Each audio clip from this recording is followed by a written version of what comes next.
Alors, pour tous les fans de Hit, Pedal to the Metal, attention, si la tension et la vitesse du jeu de base sont déjà au top, accrochez-vous bien.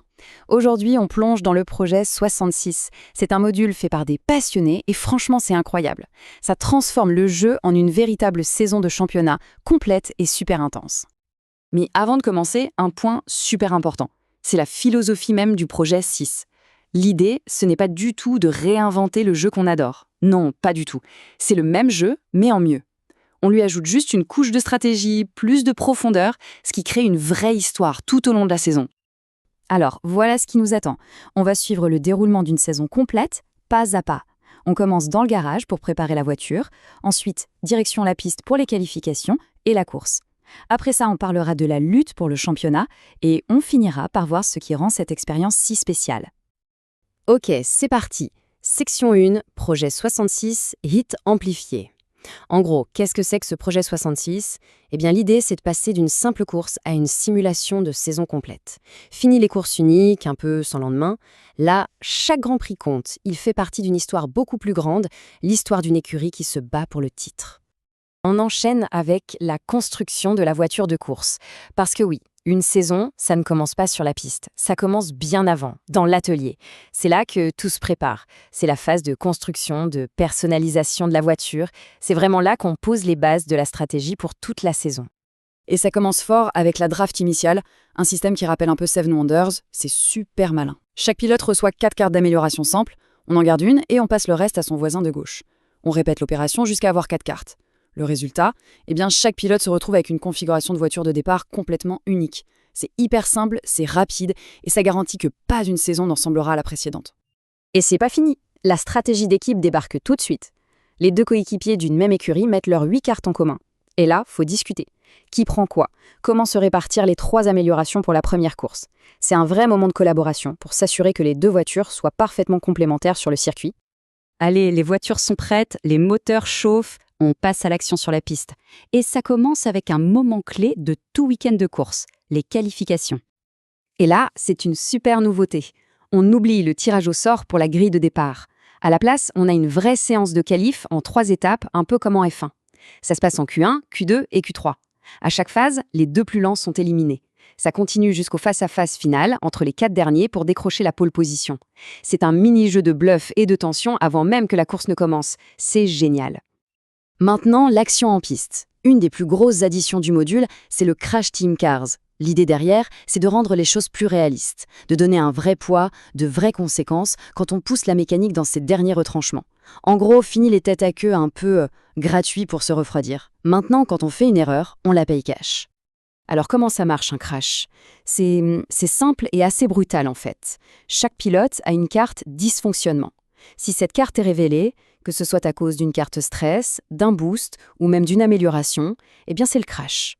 Les conséquences sont immédiates, la vitesse tombe à 0 pour le virage, on repasse en première vitesse et surtout on prend un marqueur de dégâts. Et ça va faire mal pour la suite.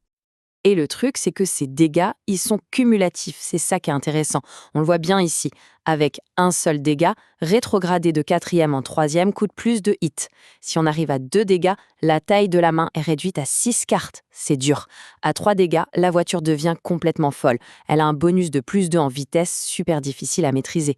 Et au 4e, c'est fini. Abandon. La course s'arrête là. Prenons un exemple concret pour bien visualiser. Imaginez Léo Drift. Il a déjà 2 dégâts. Il pousse un peu trop et bim, il en prend un 3e. D'un coup, sa voiture devient hyper nerveuse. Ce plus 2 en vitesse, ça veut dire qu'elle est au bord de la rupture. Chaque virage devient un pari super risqué. C'est exactement ce genre de drame, de tension que le module apporte en plus. Heureusement, il y a une solution. Une nouvelle option stratégique fait son apparition. L'arrêt au stand. Ça se passe quand on franchit la ligne d'arrivée. Alors oui, ça coûte un tour, on perd du temps sur la piste, c'est clair. Mais en échange, on peut faire 2 réparations, donc enlever un marqueur de dégâts ou une carte dysfonctionnement. On peut aussi refroidir 3 hits et, super important, remélanger sa défausse dans sa pioche. C'est un vrai choix stratégique qui peut sauver une course. Bon, on a parlé de la course en elle-même. Maintenant, passons à la vue d'ensemble, la campagne de championnat. C'est vraiment là que le projet 66 prend toute son ampleur. On va parler du nouveau système de points et de l'évolution des voitures. Alors, premier gros changement, le système de points. Fini le barème classique. On passe à 10, 8, 6, 4, etc. Qu'est-ce que ça veut dire? Ça veut dire que la régularité est bien plus récompensée qu'une victoire isolée.